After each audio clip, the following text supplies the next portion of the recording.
اچھا سر، ایک اور چیز بھی آپ کا ٹیک بڑا امپورٹنٹ ہے ہمارے لیے، آپ نے ہسٹری کو وٹنس کیا ہے. آج کل عمران خان کی ایک ٹویٹ پر غداری اور بغاوت پر اکسانے کے الزامات بھی عائد کیے جا رہے ہیں. آپ کے خیال میں شیخ مجیب اور عمران خان کا موازنہ ہو سکتا ہے؟ غداری اور بغاوت کے دعوے جو کیے جا رہے ہیں، آپ کا کیا ٹیک ہے اس پہ؟ کوئی موازنہ بنتا ہے؟ میں تو سمجھتا ہوں غیر ضروری بحث ہے. جی غیر ضروری بحث ہے اس لیے کہ ہم نے ویسے ہی 1971 کا جو سارا معاملہ تھا، وہ 1947 سے 1971 تک جو ہمارا ایک بازو تھا پاکستان کا، ایسٹ پاکستان اور ویسٹ پاکستان تھے. ایسٹ پاکستان جو اب بنگلہ دیش ہے، اس کو اپنی تاریخ سے ہم نے بالکل قطع کر دیا ہے. اس کو کاٹ کے اور کاٹو برید کے اس کا وہ کاغذ ہی پھاڑ دیے. وہ ہماری تاریخ اور نصاب میں ہے ہی نہیں مشرقی پاکستان.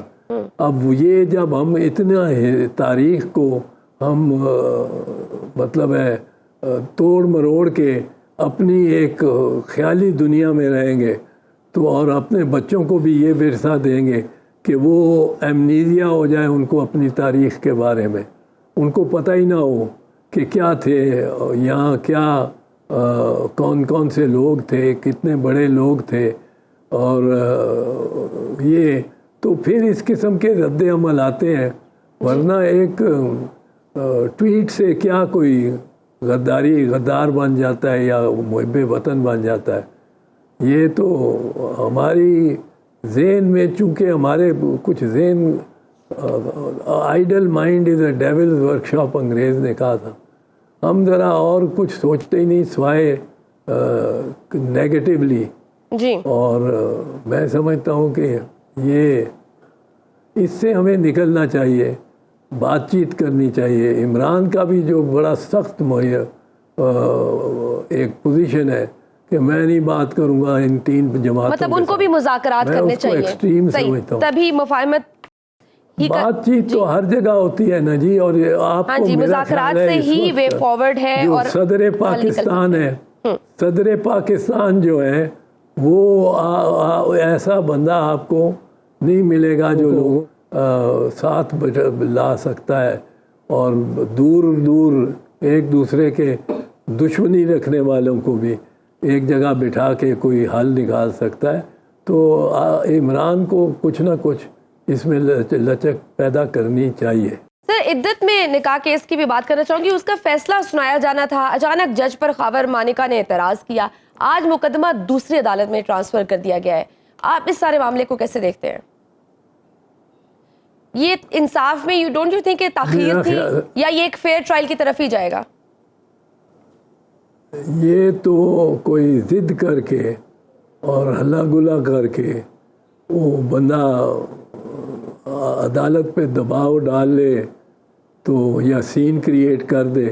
یہ اسلام آباد کے ہائی کورٹ کو یا جس نے بھی، یا شاید ڈسٹرکٹ جج صاحب نے تبدیل کیا ہے، ان کو کرنا نہیں چاہیے تھا تبدیل جج کو. اس طرح تو پھر ہر کوئی جو سمجھے گا کہ میرے خلاف شکایت جا رہی ہے ججمنٹ، وہ آخری لمحے پہ آ کے پھر شور ڈال دے گا، اور شور ڈال کے ایک ہنگامہ کریٹ کر کے اور پھر کہے گا کہ جی آپ جج صاحب کو کہ آپ نہ سنیں، آپ نہ سنیں. یہ تو نہیں ٹھیک. اچھا سر، ایک اور بڑا امپورٹنٹ کیس، وہ خود جی کہ جو 6 سال اپنی پہلے ایک بیوی کو طلاق دے چکا ہے، 6 سال اس کو گزر چکے ہیں، اور پھر اچانک انہیں یاد آ جاتا ہے. بالکل صحیح. یہ کہتا ہے کہ وہ کہتا ہے کہ یہ بڑی پاک دامن ہے اور اس سے زیادہ پارسا عورت میں نے دیکھی نہیں. یہ اس وقت بیان دیتا ہے، لیکن وہ گرفتار ہو جاتا ہے ایک مقدمے میں، اور فوجداری مقدمے میں، اور 3 مہینے باہر نکلتا ہے، اور وہ اپنی بیوی جس کو 6 سال پہلے طلاق دے چکا ہے، اب ان کا کوئی تعلق نہیں ہے. اس طرح تو ساری مائیں بہنیں بیٹیاں ہماری جو ہیں ان پہ یوں ہی کوئی ضد کر جائے بعد میں یقیناً سر ایک اور چیز آج جسٹس بابر ستار اور ان کی فیملی کے خلاف بھی سوشل میڈیا پر پروپیگنڈا کیس کی بھی سماعت ہوئی تھی. شہباز شریف کا بھی بیان آیا تھا کچھ دن پہلے. انہوں نے کہا کہ عدلیہ میں چند کالی بھیڑیں ہیں جو عمران خان کو سپورٹ کر رہی ہیں, ریلیف دینے پہ تلی ہوئی ہیں. آپ کو کیا لگتا ہے, یہ آپ کو نہیں لگتا یہ توہین عدالت کے زمرے میں آتا ہے؟ عدالت کو دھمکایا جا رہا ہے, باقاعدہ ڈائریکٹلی پن پوائنٹ کیا جا رہا ہے اور کریکٹر اسیسینیشن کی جا رہی ہے کھلے عام.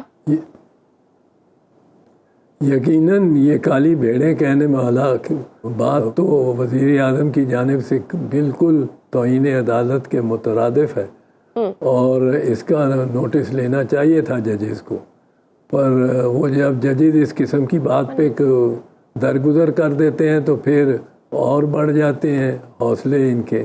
اور یہ آپ کو یاد ہے مسلم لیگ نواز کے جلسوں میں سپریم کورٹ کے ججز کی تصویریں لگا کے اور جلسے کرتے تھے اور نشاندہی کرتے تھے, یہ فلانا جج ہے, یہ فلاں جج ہے, یہ فلاں جج ہے, تصویریں بڑی بڑی آویزاں کر کے اسٹیج سے. تو یہ بہت یہ کرتے رہے ہیں.